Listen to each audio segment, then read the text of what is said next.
Hola a todos, bienvenidos a Página 2, esta nueva edición del podcast del diario La Prensa.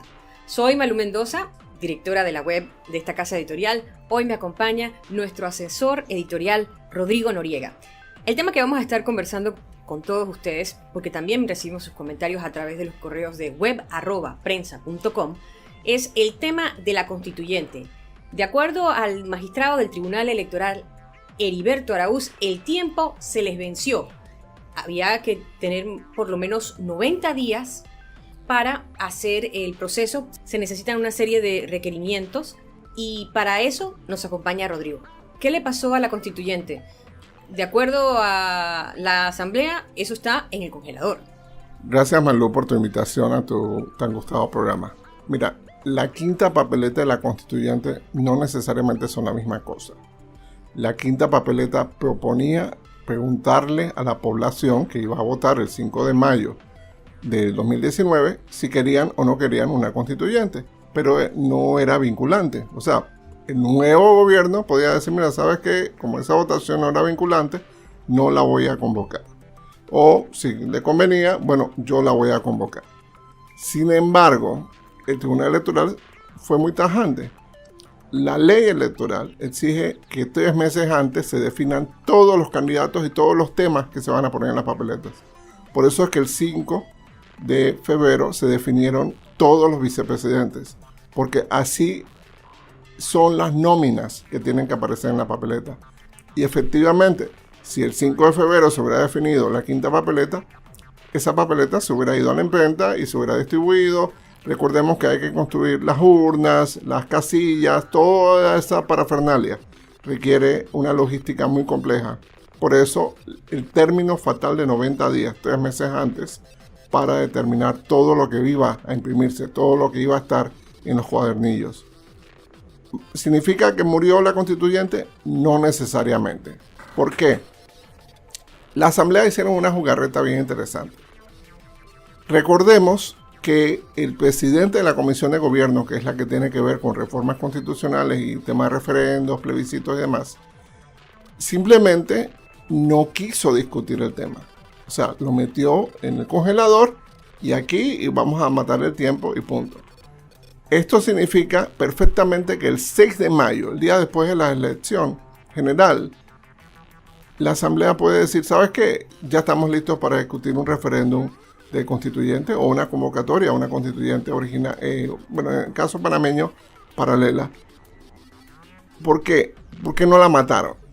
Porque los políticos saben, sobre todo los diputados saben, que puede haber un escenario en que la asamblea, las fuerzas políticas que existen hoy en acuerdo en nuestra Asamblea Nacional, no sean las mismas a partir del 1 de julio del 2019.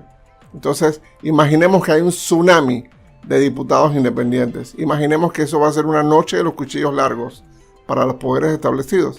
De pronto, entonces, sí les conviene convocar a una constituyente. Entonces, no van a matar este tema hasta el último momento. Desde hace una semana, la Comisión de Gobierno, que dirige el diputado del PRD, Rubén de León, abrió un periodo de consulta sobre la propuesta y en ese momento se concluyó en que el día martes 5 de febrero se iban a reunir para seguir escuchando comentarios, pero ni siquiera llegaron los integrantes de la comisión el día 5 de febrero. Ahora, pues el magistrado Heriberto Araúz está explicando que ya se les acabó el tiempo y que en este caso es humanamente imposible que el Tribunal Electoral como entidad pueda incluir esa papeleta adicional para las elecciones del 5 de mayo próximo. Escuchemos lo que dijo el magistrado Araúz. Es una decisión que tiene que tomar la clase política, no el Tribunal Electoral. El presidente de la República elevó una solicitud, como sabe la Nación, al tribunal, que le respondió mediante una nota de que para incorporar una papeleta adicional a las elecciones del 5 de mayo requerimos que una ley autoriza al Tribunal Electoral. Esa es una decisión, el Ejecutivo tomó la decisión, envió el proyecto a la Asamblea y eso está en manos de la Asamblea. Lo que sí dijimos en aquella ocasión y lo reiteramos ahora es que ya para estos días es humanamente imposible que el Tribunal Electoral, en el caso de que la Asamblea llegara a aprobar una papeleta adicional, que humanamente el tribunal puede incorporar ya una papeleta especial para el tema de una consulta sobre reforma constitucional, porque ya los tiempos no nos dan.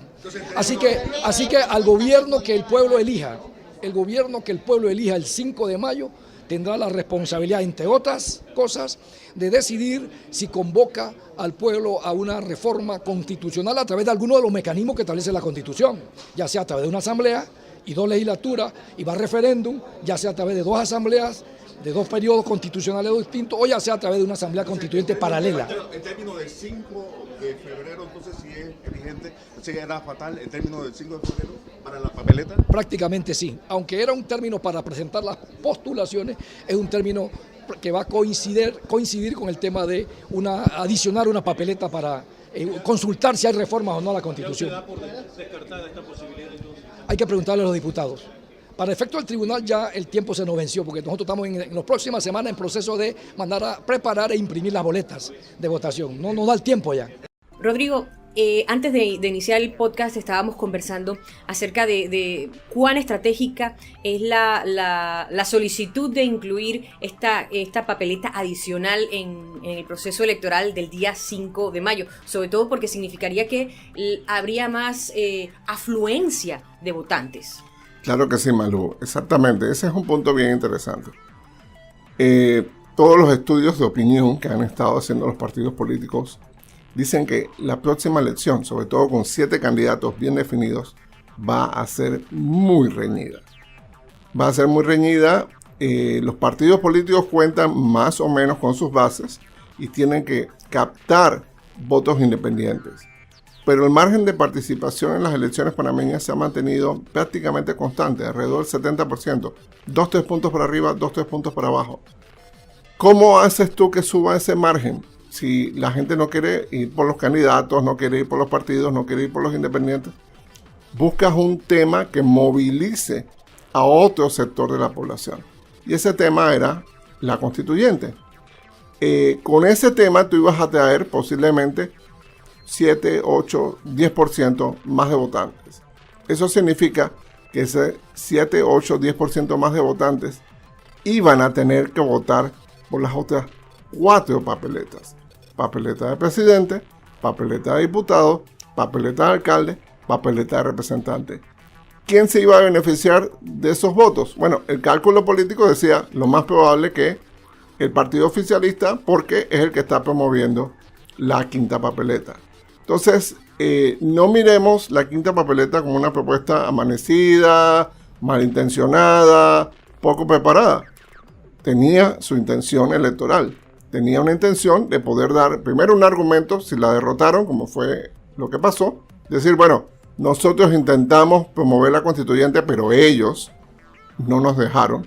Y si la aprobaban, ibas a tener un tema para permitir que otros actores salieran a hacer campaña en favor de la quinta papeleta, e indirectamente esto iba a representar, quizás, tal vez, pudiera ser más votos para los candidatos del partido oficialista. ¿Qué va a pasar en el 5 de mayo de 2019? Bueno, va a ser una elección sumamente reñida y la gente que vaya a votar va a votar por las 4 papeletas que hay y por lo tanto por uno de los 7 candidatos presidenciales. Gracias, Rodrigo. A usted que escucha Página 2, le recordamos que un voto informado es un voto responsable. Le invitamos también a seguir la cobertura electoral, descubrir a sus candidatos, todo a través de Ruta 2019. La página es ruta2019.prensa.com para tener más detalles sobre las elecciones generales de Panamá. Amigos de Página 2, hoy conversamos con Andrés Guevara. Es abogado, periodista, magíster en finanzas, miembro investigador del Centro de Divulgación del Conocimiento Económico para la Libertad. Está especializado en política monetaria y mercado de capitales. Es columnista del diario El Nacional en Venezuela. Le damos la bienvenida a este podcast y lo primero que le preguntamos es, ¿puedes describirnos el ambiente de Venezuela en este momento?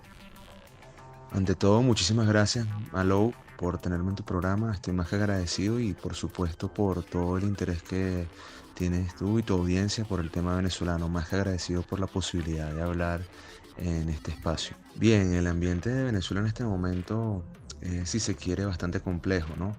Por una parte hay muchas expectativas en cuanto a la posibilidad de que efectivamente pues haya un camino abierto hacia la transición política y económica, y por otra parte pues está también todo el tema, digamos, del poder de facto que todavía sigue tomando las riendas del país. Entonces, por una parte está esa expectativa de cambio y al mismo tiempo pues todo lo que se puede considerar un sistema opresivo. Mientras eso se está dando y se está desarrollando, al mismo tiempo están las necesidades ciudadanas que siguen existiendo. No es ningún secreto, pues, digamos, la inflación sigue su curso, o la hiperinflación, para ser más precisos. Al mismo tiempo, pues, siguen las carencias de servicios básicos, el acceso a bienes y servicios en general, todo el tema de la subida de los precios está pegando mucho la calidad de vida, la luz, todo lo que es el agua, la electricidad. El día a día de los ciudadanos, pues, están en esa búsqueda incesante de comida. Entonces, a grandes rasgos, pues tienes por una parte la supervivencia del día a día, también tienes las expectativas racionales de cada una de las personas de emigrar o no emigrar, etcétera, etcétera. De alguna manera, pues el planteamiento es ese, ¿no? Una bisagra, por una parte, entre la expectativa de cambio político y por otra parte, pues el día a día ciudadano que, sin duda alguna, ante las circunstancias actuales, pues sigue estando, si se quiere, presente y no puede ser alterado porque sigue su curso hasta que no se tomen nuevas decisiones, ¿no? La oposición en la Asamblea venezolana aprobó una nueva norma que está ampliando el plazo para realizar elecciones y que además establece las competencias que debe tener un eventual gobierno de transición.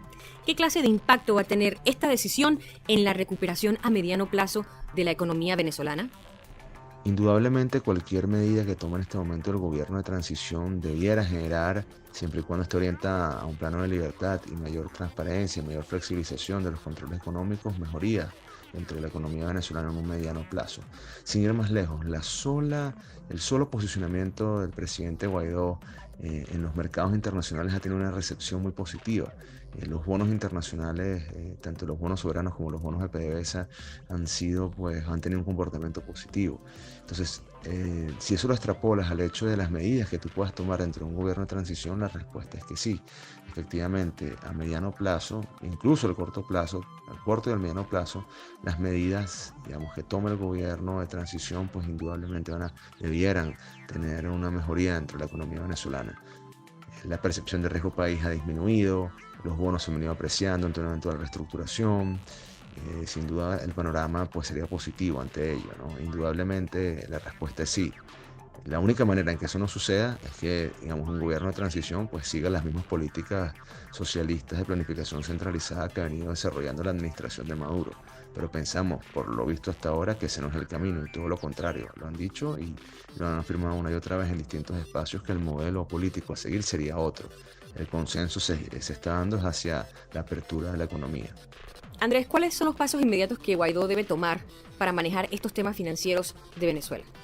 La agenda de Guaidó en el plano económico tiene que darse en dos ámbitos, ¿no? Por una parte, en el ámbito internacional, tiene que dirigirse pues a la obtención de financiamiento, porque Venezuela por sí sola no puede salir, digamos, de la crisis que está enfrentando, y eso lo llevaría de inmediato pues a renegociar o reestructurar la deuda. Y aunque eso es un proceso más complejo que pudiera tomarse no una semana, sino varios meses, el cometido principal debe ser nuevamente ganar confianza en los mercados internacionales para que los actores, los agentes económicos estén dispuestos otra vez a invertir en el país. ¿Okay? Eso no es poca cosa, pero es imperativo. No solo, digamos, invertir, sino también que los organismos multilaterales estén dispuestos a prestarnos dinero. Necesitamos desesperadamente financiamiento. No es un detalle menor. Y lamentablemente Venezuela no puede por sí sola en este momento salir de la crisis en la que está. Entonces, dentro del plano internacional, pues digamos la tarea es esa. Ahora, dentro del plano local, de inmediato, y yo diría que básicamente como imperativo, lo que viene o debiera venir es un levantamiento de los controles tanto de precio y cambio. El tema de los subsidios directos es más que comprensible, digamos, que despierte suspicacias. Sin embargo, no es menos cierto que la compleja situación político-social de alguna manera obliga a que ese tipo de ayuda tenga que existir por un tiempo muy limitado y excesivamente, si se quiere, vigilado, porque los subsidios tienden, si no se cuidan, a crear pues perversiones dentro del sistema económico. De allí que, aunque sean necesarios en este momento, es entendible, es comprensible, esa política pública tiene que ser extremadamente vigilada, porque de lo contrario pues puede generar una serie de malas prácticas y, por supuesto, destruir cualquier progreso económico posible. Esta semana, el consejero de Seguridad Nacional del presidente Donald Trump, John Bolton, dijo en Twitter que Estados Unidos va a estar considerando eximir de sanciones a todo militar de alto rango de Venezuela que defienda la democracia y que además reconozca el gobierno de Guaidó. Y que si no lo hacen, el circuito financiero internacional se cerrará completamente. ¿Qué significa para Venezuela que se dé esa situación? El cierre del circuito económico básicamente lo que implica es, de alguna manera, que cualquier tipo de intermediación que tú tengas, sea por ti mismo o a través de una persona interpuesta, también llamadas popularmente como testaferros, pues queda por completo bloqueado. Acuérdense que con esa declaración de Bolton lo que se busca básicamente es bajar los costos de salida, digamos, del alto mando y de la coalición militar que todavía mantiene a Maduro en el poder fáctico, no en el poder legítimo. Entonces, la implicación directa es esa. Acuérdense que buena parte de las transacciones financieras se dan a través de los circuitos occidentales que están conectados irremediablemente a Estados Unidos, ¿ok? ¿Qué es lo que ha venido pasando? Cada vez un cerco más estrecho, tanto de los bancos, digamos, americanos, ¿no?, estadounidenses, como de los bancos intermediarios, impiden que los flujos de capital, digamos, de las personas allegadas a la cúpula, al planteamiento, digamos, cercano del escuadrón militar que está cerca de Maduro, pues de alguna manera pues puedan movilizarse. Eso, digamos, viene también desarrollado por un trabajo de inteligencia financiera, un trabajo de inteligencia también, si se quiere, de las agencias internacionales que están colaborando en cuanto al tema de la prevención y legitimación de capitales. Y efectivamente, la consecuencia práctica directa es que básicamente te quedaste sin flujo de caja por todo lo que es Occidente. Entonces, siendo un paria financiero, tu margen de maniobra, sin duda alguna, se limita muchísimo. Tendrías que ver cómo tú adecuas todo tu sistema financiero para funcionar fuera de lo que sería Occidente. Y eso creo yo que es bastante complejo, porque ni siquiera los aliados, digamos, no occidentales de Maduro, entiéndase China, Turquía, Rusia, son países que estén eximidos o exentos por completo del uso de cuentas y vehículos financieros, digamos, que no estén funcionando a través de Occidente. De tal forma que el reto sería indudablemente mayor, gigantesco, por decirlo menos. El tema de las alianzas de Venezuela también llaman la atención en Panamá, sobre todo porque la gente se pregunta qué va a suceder con Rusia, que ha hecho préstamos e inversiones de miles de millones de dólares a Venezuela. ¿Tú crees que esa relación termina? Rusia, vista desde el punto de vista financiero y geopolítico, en este caso yo creo que de alguna manera estará muy interesada en buscar una suerte de apertura con el gobierno de Guaidó para que se reestructure y se le pague su deuda. Acuérdense que Rusia no solamente, digamos, tiene dinero en juego, sino que tiene una cantidad de intereses pendientes que no han sido satisfechos por parte de la administración de Maduro. Eso no es ningún secreto. Y de hecho, puertas adentro, dentro del mundo financiero, lo que se dice es que Rusia ha estado más que interesada en reestructurar su deuda y en un momento dado quienes pusieron, digamos, los mayores peros o los que no se mostraron interesados en ese proceso de reestructuración no fueron los rusos, sino fueron otros agentes financieros. Por supuesto, eso, digamos, no se puede generalizar, pero la percepción total del mercado uno pudiera pensar que va a estar orientada hacia venirse más a la idea de una reestructuración de su deuda, al menos desde el punto de vista financiero, y lo mismo vendría en cuanto al tema, digamos, energético, los intereses energéticos que tiene Rusia dentro del país. De hecho, ha habido, digamos, y esa es al menos la interpretación que hemos visto nosotros aquí desde Venezuela, un intento de acercamiento por parte de las facciones de poder que representan al presidente Guaidó, presidente interino, tanto con Rusia como con China. Entonces, de alguna manera, no es descartable el hecho de que a bien Rusia pues, se acerque más de lo que uno pudiera pensar a la administración de una transición. Recordemos que tal vez en el plano diplomático no todo es tan evidente como uno cree, pero lo cierto del caso es que se pueden empezar a ver algunos símbolos, algunos gestos de que Rusia no las tiene todas consigo en cuanto a la posibilidad de que efectivamente Maduro pueda permanecer en el poder y, lo que es más importante, pueda cumplir con los compromisos derivados de tentar el poder. Entonces creemos que puede darse un cambio. Gracias, Andrés, por acompañarnos en esta edición de Página 2. Un abrazo desde Panamá y nos seguimos escuchando a través de prensa.com.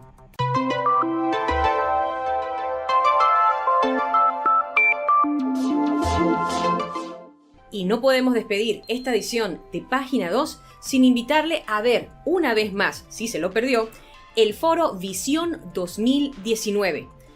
Participaron los 7 candidatos a la presidencia de la República, compartieron con nosotros los temas que tienen que ver con economía y le invitamos a ver ese foro, a sacar sus propias conclusiones. Está en prensa.com y vamos a incluir en esta edición del podcast el enlace. El podcast La Prensa es una producción de la Unidad de Contenido Digital. Dirección Maite Castrellón. Producción, conducción y locución Malú Mendoza. Sonido, grabación y edición Miguel López.